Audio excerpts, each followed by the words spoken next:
Hey guys, this video is all about my watercolour travel palette and how I made it myself. I used some watercolour half pans, some double-sided tape, and a really small plastic container. So I had a really clear idea of the colours that I wanted in this palette, so I kind of just opened up my big Magello palette, swatched them, had a look to see if there was any gaps, anything I could swap out. I ended up swapping out this orange for an indigo because I just really love indigo, and then I did like an official colour mixing chart. Basically, my thinking behind the colours was I wanted a cool yellow, a warm yellow, cool red, warm red, but I also really wanted pink and violet, and I also definitely wanted yellow green. So for kind of the reds and yellows, I went with cool and warm combinations, but with the blues and greens, I went with dark and light combinations, if that kind of makes sense. So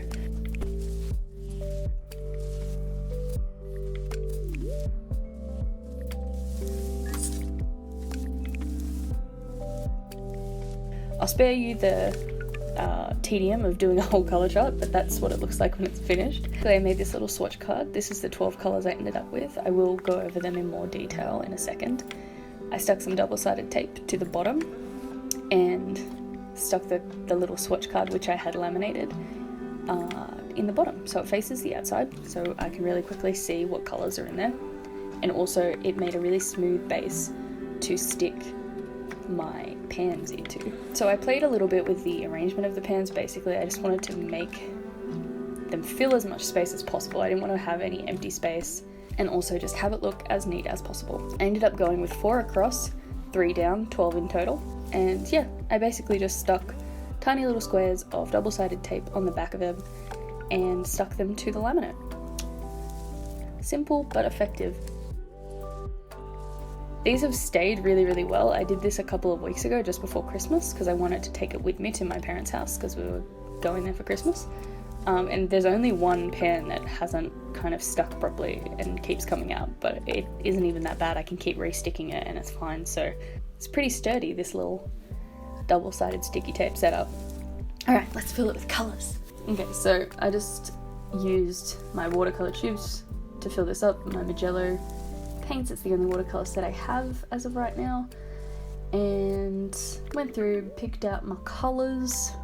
So I went with lemon yellow, permanent yellow light as my warm yellow, vermilion as my cool red, permanent red as my warm red, bright ochre for my pink, bright clear violet for my purple, cobalt blue number 1 for my bright blue, indigo for my deep blue, Van Dyke green for my deep green, yellow green for my bright green, yellow ochre number 1 for my light brown, and burnt umber for my deep brown.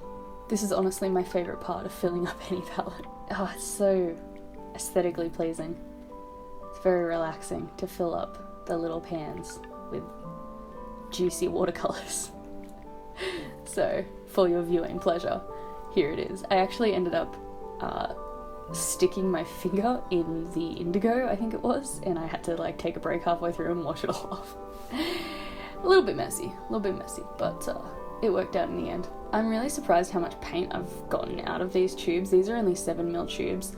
I've filled up my big palette with these, and I filled up this little palette with these, and I can probably fill up another half pan with these, so I think that's pretty good all in all, just for trying a brand and trying colours.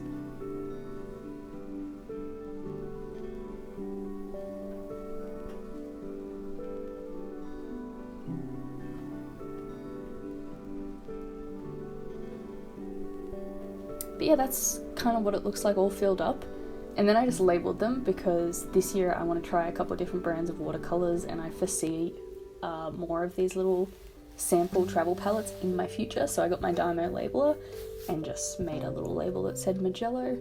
Plus it looks really cute. Stuck it on the front. I love that these are clear. I don't know if that's just me, but I really wish a lot more watercolour palettes were clear so that I could kind of see at a glance what colours are in them.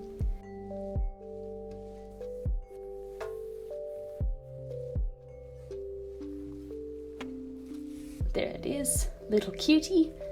You can see they're still wet, so they're like running out the corners as I lift it up. But yeah, basically I just left the lid open and left it on a bookshelf for a couple of days to dry.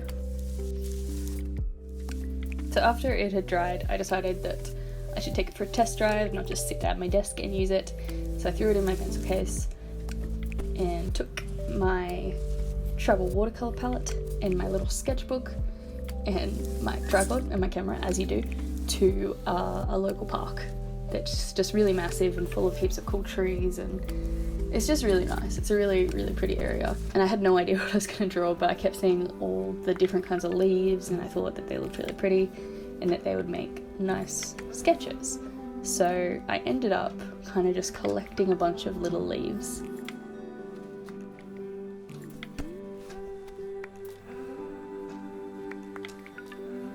And this is what I ended up with. I didn't end up painting all of these just because it was really hot the day that I filmed this, so I only painted like 3, and I was kind of rushing the last 2, to be honest, because it was hot. I was in the shade. I should have been comfortable. I was not. I was schwitzing. This first one that I painted ended up being my favorite just because I love the blend of green into that yellow color. I think it matches really, really well. The other colors I didn't manage to get as nice of a match just because they kind of required more mixing, and I didn't really have a space to mix the colors aside from like on the paper itself. I didn't want to make the lid of the palette all messy because then I'd have to close it again. So yeah, that's a problem with this palette. I'll probably have to take like a separate little mixing thing with me. But again, this palette is so small that you kind of do have room to take extra tools and stuff with you.